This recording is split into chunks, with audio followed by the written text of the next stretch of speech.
What's up everybody, Nate here, and today I want to very quickly go over two critical things that were just released. The first has everything to do with the Consumer Sentiment Index that was just released by the University of Michigan, and spoilers, things didn't go very well on that front. And I also want to talk about the recent statement by President Joe Biden in which he said Americans are basically going to have to suck up gas price hikes for the foreseeable future. Yeah, those two things are very much connected, so I kind of want to break all of this down and show you how it's going to affect our economy, not only in 2022, but in 2023 and beyond. So let's jump into things. The Consumer Sentiment Index released by the University of Michigan essentially shows how consumers are feeling about our economy, and more importantly, how they're feeling about subjects like prices and inflation. And the June Consumer Sentiment Index essentially showed that consumers are feeling very bad. It dropped to its lowest level on record and is far lower than what we measured back in May.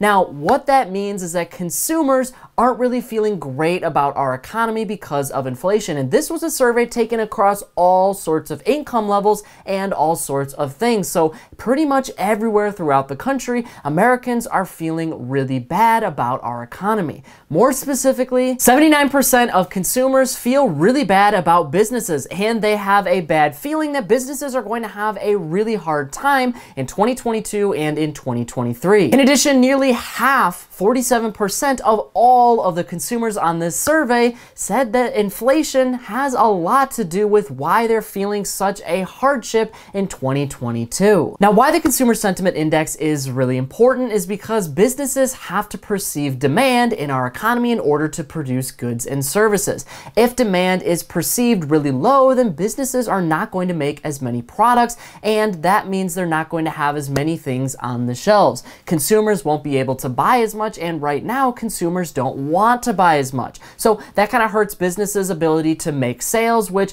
has a lot to do with really bad earnings reports on the New York Stock Exchange. So businesses are going to have to keep a close eye on demand and what demand in reality actually is in 2022 for the rest of this year. And it also gives us a gauge of how Americans feel about the economy. So this has everything to do with businesses and of course the Federal Reserve. The Federal Reserve is going to make a lot of its monetary policies like raising interest rates and introducing new stimulus based on how Americans perceive inflation to be. And right now, Americans perceive inflation to be one of their biggest problems in today's economy. They believe that it's making it a lot harder for them to go out and buy a home, and to go out and buy goods and services, and to be able to go out and buy gas and a whole lot of other things that are vital and important to every single American. Now, this all ties in very nicely to what President Joe Biden just said on rising gas prices. Now, the Biden administration has been doing what it can to try and lower gas prices in the United States. However, gas prices still continue to go up and set new record highs. They are higher than pretty much I have ever seen in my lifetime, well over $5 a gallon here in Michigan. They have talked a lot about businesses getting more involved in drilling, so that way we can start producing more oil here in the United States and then start creating a whole lot more gasoline. If we have a lot more here, then we won't have to rely on other countries in order to get our gas. So prices can naturally come down in that way. Now, what I'll say on that front is it's not entirely up to the Biden administration. Companies have to take on these leases in order to start drilling, and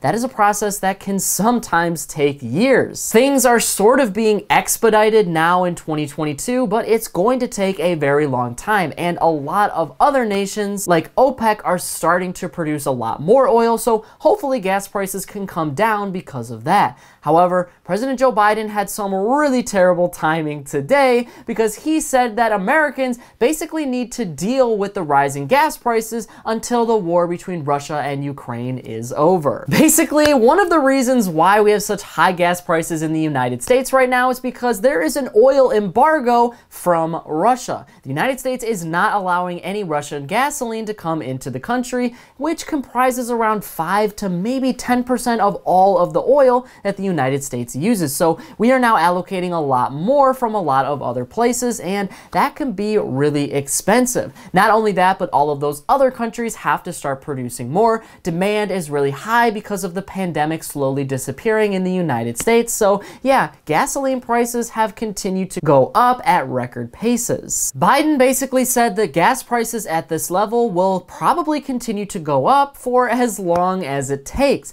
Until this war between Russia and Ukraine is over, President Joe Biden and the United States federal government is willing to do everything in order to support Ukraine, which could mean that American consumers feel the pressure of those rising gas prices for the foreseeable future.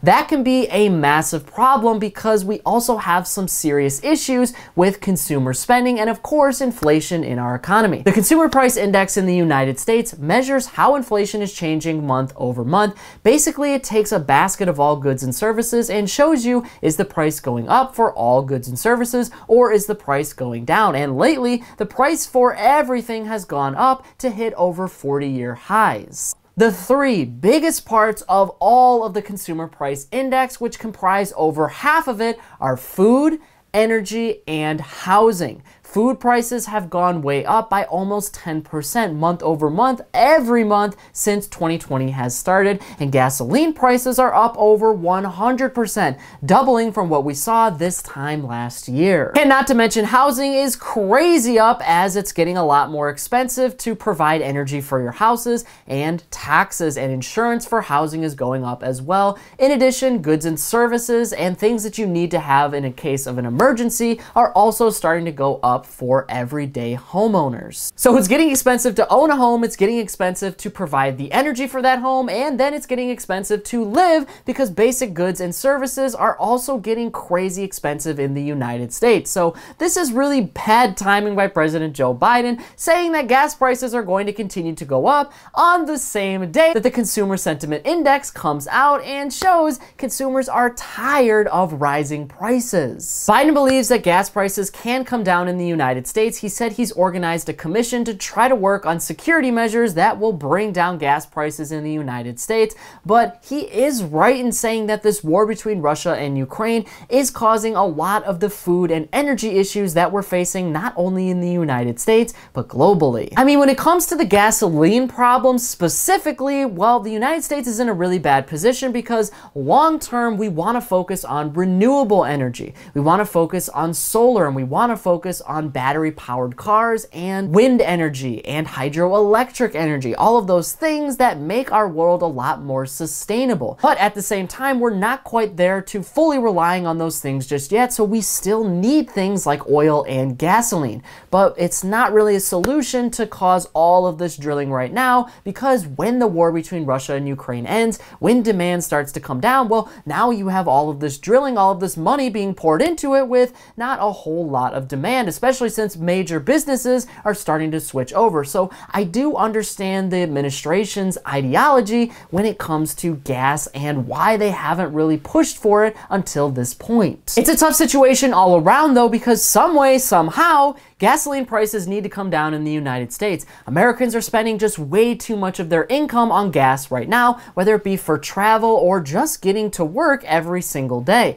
That is affecting their ability to buy goods and services from other businesses, and with the Consumer Sentiment Index going down, businesses know that they're going to be hurting for the long term. Americans are just not going to be able to afford all of the things that they could before, like in 2020 and in 2021, meaning businesses are not going to have the same level of sales, and investor interest is going to go down, meaning the stock market and the housing market and commodities and cryptocurrency is all probably going to continue to drop in 2022.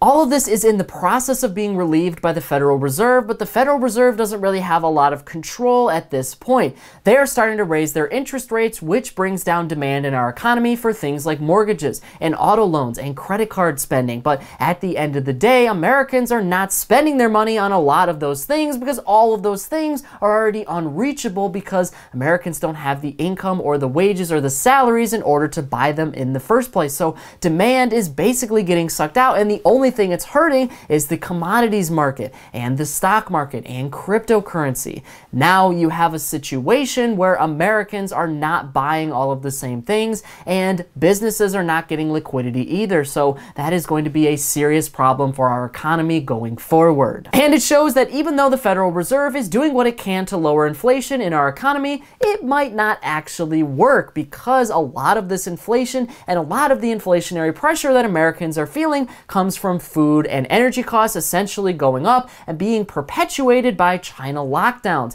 and the global crisis between Russia and Ukraine. Well, the Fed can raise its rates all it wants, but that is not going to help lower prices in the food industry. That is not going to help lower prices in the energy industry. So Americans are still going to feel the pressure of all of that, while at the same time they can't afford a mortgage or a new car or anything else that you need a loan for. What's really interesting though is the Federal Reserve isn't going to look at any of that when they consider the inflation conversation, because they look at something called core inflation, which excludes energy and food prices. Those are considered very volatile, and the Fed knows they don't have a lot of control over it. So when they talk about inflation, they're going to talk about the core numbers. When we talk about inflation, when I talk about inflation, and when you think about inflation though, you think about headline inflation, which is how everything is going up, and that includes food and energy. So it's really a difficult situation for many Americans right now, because they're hearing their president say that gas prices are going to go up,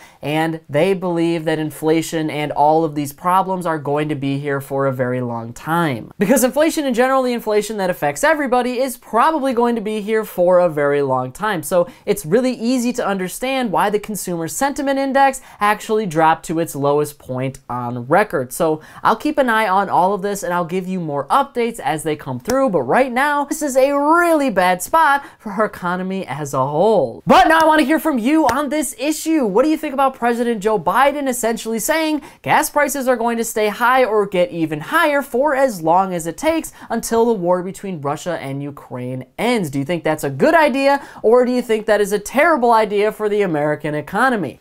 In addition, do you think that the consumer sentiment index essentially going down is something that's going to continue to happen, or do you think it's only going to go down in the short term? Eventually things are going to get better in our economy and sentiment will go up and everything can start growing once again. What are your thoughts on all of that? Whatever your thoughts are, leave a comment below before you go. But that is it for today's business and financial news breakdown. Thank you so much for watching. If you want to stay up to date with all of the top business and financial news from around the country, our team puts together a free daily newsletter, and you can subscribe to it by clicking the link in this corner right here. And if you want to stay up to date with me and everything else happening in the business and financial world, I'm putting out updates 7 days a week over here on this channel, and I've actually got another one ready for you right here, so be sure to check that out before you go. That is it for me, everybody. Be kind out there, and I'll see you all in the next one.